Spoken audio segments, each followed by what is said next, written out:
Welcome to Do Your Health. I'm your host, Rhonda Alfred, and joining us today is Patrick Labat, Health and Sports Performance Training Specialist at the Terrebonne General Performance Training Center. We will discuss National Healthy Weight Awareness Month and how physical activity is proven to help with achieving and maintaining a healthy weight. Welcome to the show, Patrick. Hey, Rhonda. All right, well, let's get started with you telling us what you do and how long you've been at Terrebonne General. Yes, ma'am. So like you said, my name is Patrick Labat. My role is the coordinator of the Performance Training Center. I've been here for 5 years, and I really love what I do. So what is a healthy weight and how to maintain it? It really depends. So there's no specific answer. But one of the big things is that for men, it's 18 to 35, and for women, it's 25 to 31% body fat.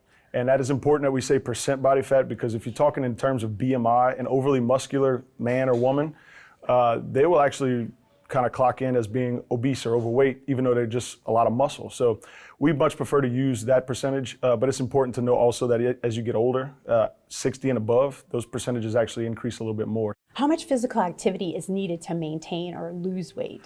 So if you're talking about strictly weight and not muscle mass and those types of things, weight can be lost or maintained without exercise. That's more of a calories in versus calorie out thing. So there's a lot of people that lose weight and don't exercise. They just clean up their diet, lower their calorie intake, and that type of thing. But if we're talking about what's the recommended health, what's the healthy recommendation for a healthy adult with exercise, the ACSM recommends 150 minutes of moderate exercise, so 30 minutes 5 times a week, or 20 minutes for 3 times a week of vigorous exercise. And then when it comes to resistance training, they recommend at least 2 or more times a week of resistance training. What are the associated benefits with regular exercise? The benefits of regular exercise is a lot. I mean, you can start at mental health. Sleep patterns improve with exercise. But one of the biggest things is that it helps manage and prevent chronic disease. So you're talking cardiovascular disease, type 2 diabetes, a lot of different things, including arthritis. So there's a lot of benefits.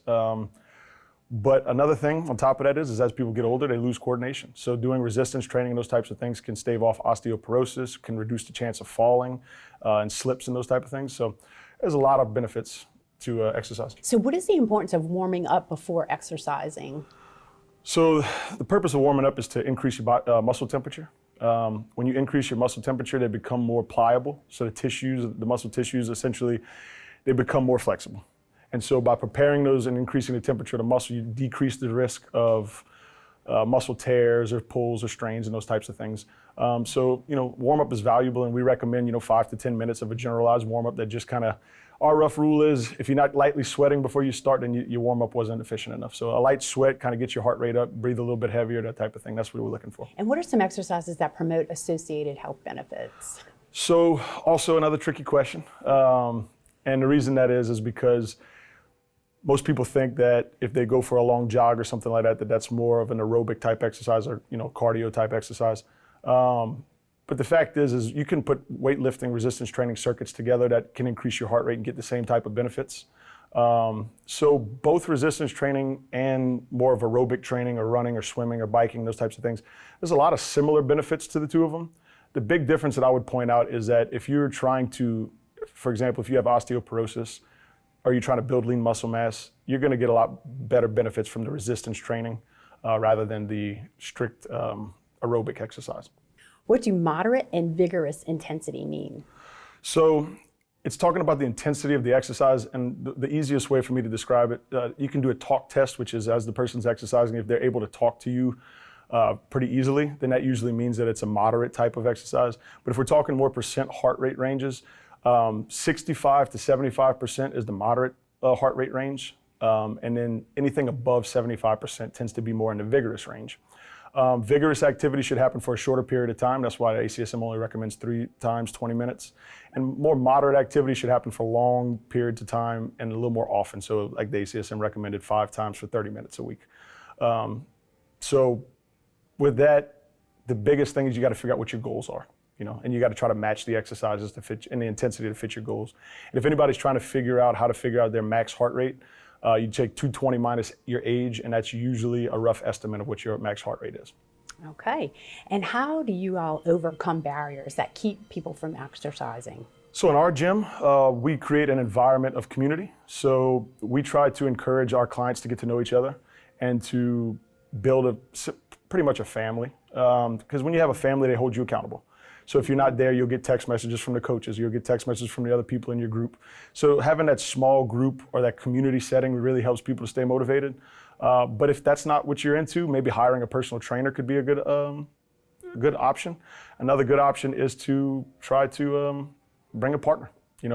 Find a workout partner that can hold you accountable. So those are all really valuable options, but most of all, find something you enjoy that you're actually going to go try to do. Any programs that are available at the Performance Training Center now that Yes, people ma'am. can join? So we have fit classes. They're available at 5, 6, 7, and 8 a.m. We have classes at 12 to 1, so right at lunchtime. And then we have 2 more in the afternoon from 5:30 to 6:30 and 6:30 to 7:30. Those classes are starting in January, will happen 4 times a week. And if people decide to come try us out, we are offering 1 free week in January. And the big part about that is if you sign up with us after that free week, you actually get the grandfathered price before we raise our prices in February. So if you're actually thinking about joining our gym, if it's been something that's maybe interests you, come by in January, try the free week out. We'll explain everything to you, and hopefully you like it. Okay, how can they sign up? They can sign up by visiting us. They can message us on Facebook or Instagram. They can go to Terrebonne General's website and find us there. And our phone number is 985-850-6206. For more information about National Healthy Weight Awareness Month, visit tghealthsystem.com. Thanks for joining us on To Your Health. I'm your host, Rhonda Alford, and I'll see you right back here next week.